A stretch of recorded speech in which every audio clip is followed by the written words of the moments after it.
当考古专家打开船棺盖板的一瞬间，在场的所有人无不被眼前这位女子的美貌所折服，不由得发出惊叹。一个微笑把考古专家们迷得神魂颠倒。这位面带微笑的女子就是后来震惊世界的小河公主。她的美貌不亚于如今的当红女性，可能有的人还不知道，其实小河公主是一位混血美女。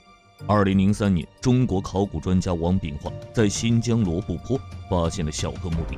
据说小河墓地是一座拥有1000口棺材的墓地，不知道是真还是假。小河公主的尸体距今已有4000年，令人感到不可思议的是，她的尸体居然没有腐烂，而且还保存得相当完整，眼睫毛也依旧清晰可见，嘴角带有一丝神秘的微笑，就像刚刚睡着了一样。新疆地区曾出土过很多奇特的文物，人手抱身的镇墓兽、如意鞋、土鞋，罕见的船形木棺，神似 DNA 螺旋结构的女娲交尾图。然而最让人瞠目结舌的还属发掘出土的3具干尸，最让人过目不忘的就是小河公主，还有一具刚出生不久的婴儿，健壮的武士，他们就像是一家3口静静地躺在棺床之上。小河公主的发现也给我们带来了很多的疑问，比如小河公主的尸体为何历经4000年都不腐？考古专家是怎样发现小河墓地的？小河墓地到底有没有1000口棺材？接下来带领大家走进本期视频小河墓地之谜。新进来的朋友可以加个关注，点个赞，偷偷告诉大家，长按点赞2秒可以触发特效超级赞。1934年，罗布泊老人奥尔德克首次在新疆罗布泊沙漠发现了小河墓地。当时瑞典人斯文赫定发现楼兰古国遗址的时候，就是由奥尔德克担任的向导。斯文赫定一行人走后，曾动用18头骆驼才把楼兰古国中的宝藏拉完。在斯文赫定走后35年，奥尔德克在新疆罗布泊孔雀河边的沙漠里有了一个重大的发现，他竟然发现了传说中有1000口棺材的墓地。遗憾的是，自从斯文赫定走后，再也没有考古学者来到罗布泊，直到瑞典考古学家贝格曼的到来。让奥尔德克没想到的是，他带着贝格曼一行人在沙漠中苦苦寻找了半个月，竟然迷路了。别说墓地了，他们恨不得自己挖一个墓地把自己埋了，兴许还能留个全尸。从小在罗布泊长大的奥尔德克具有极强的沙漠生存能力，最后在他的一再坚持下，奇迹出现。他们机缘巧合地发现了一条河流，因为没有名字，贝格曼称它为小河。让所有人没有想到的是，正是这条不起眼的河流，让奥尔德克找到了传说中拥有1000口棺材的墓地。一根根光秃秃的木桩伫立在沙漠中，显得格外的耀眼。这里就是他们要找的墓地。因为靠近小河，贝格曼就把墓地称为小河墓地。1934年，贝格曼一行人发掘了其中12座墓葬，带回瑞典的珍贵文物超过200件。如今这些文物大多数都在瑞典斯德哥尔摩国立民族学博物馆。贝格曼在1939年出版了一本《新疆考古记》，上面记载了有关小河墓地的发现，而且他还在书中重点提到了在小河墓地发现的一具干尸。1935年，贝格曼离开了中国，从此小河墓地消失在了一望无际的沙漠中。小河墓地到底隐藏着什么秘密？它是否真的存在呢？自建国以来，中国考古工作者甚至把小河墓地当作一个梦想，希望有生之年可以见一见这神秘的墓地。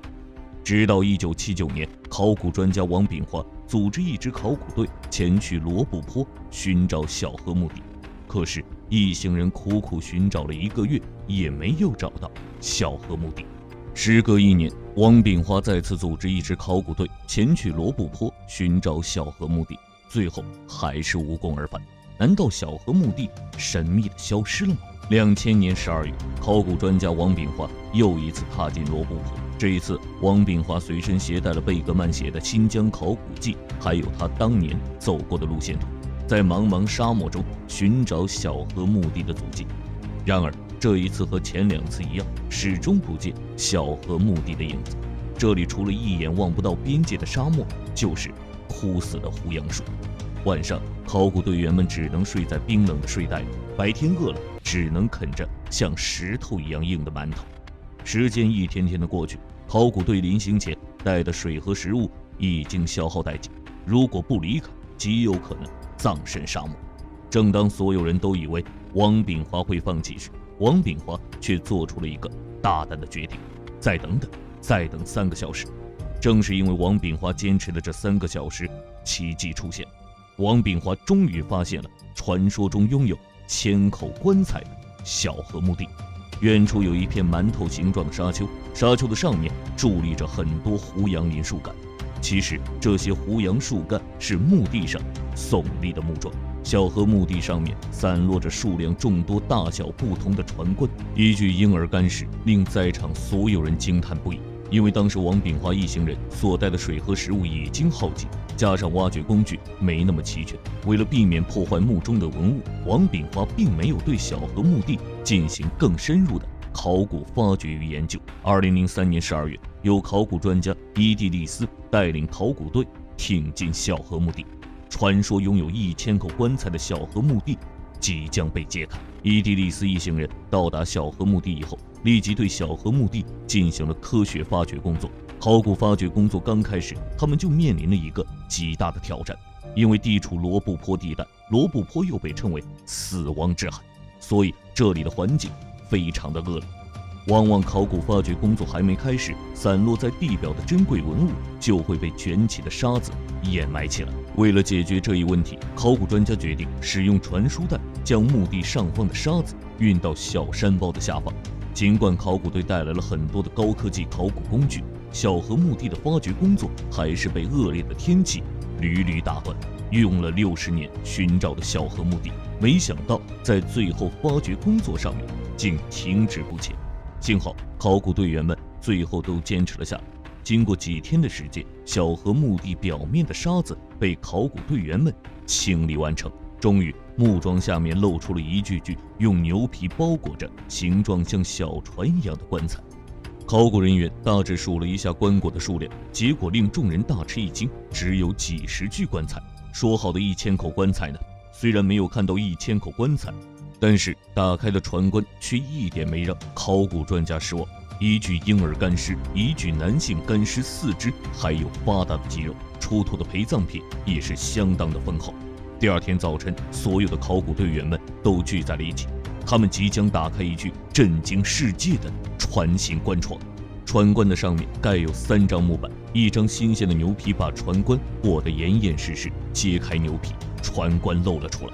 考古专家打开船棺盖板的一瞬间，在场的所有人都惊叹不已，太美了！他露出的那一丝微笑，让考古队员们心中产生了一种愉悦感，简直太美了。看到小河公主的美貌，人们心中不由得产生了一个疑问，那就是小河公主看着根本就不像中原人。还有一个疑问，为什么小河公主历经了4000年之久，尸体仍然不腐呢？她是否使用了某种奇特的防腐措施？中国体质人类学专家朱红教授见过无数的人体标本骨骼，然而他即将见到的或将是他有生以来最大的一次发现。经过朱红教授的人体学研究，最后确认小河公主属于欧罗巴人种，具有欧洲和西伯利亚的遗传标本。专家把小河公主的尸体检查一遍，也没有发现任何的人工防腐措施。当地人认为，包裹干尸的胡杨木加上新鲜的牛皮可以保护尸体不腐，可是很快这一说法就被专家否定。专家认为这并不是主要因素。在实验室，专家打开了裹在小河公主身上的斗篷，发现在小河公主的身上涂有一层乳白色胶状物。这种白色物体是否对尸体起到了防腐作用呢？专家表示，这种白色胶状物质对尸体还是起到一些作用的。通过专家们在一起研究，最后发现这些白色胶状物竟是奶酪类的奶制品。当然，这种白色胶状物也不是主要因素。专家表示，小河公主之所以可以1000年不腐，主要一个因素还是因为干旱。沙漠的土壤基岩比较重，导致微生物无法生存，所以小河公主是属于自然干尸。通过对小河墓地的深入发掘，考古专家又有了一个惊人的发现：原来棺木是堆叠在一起的，足足堆叠了5层。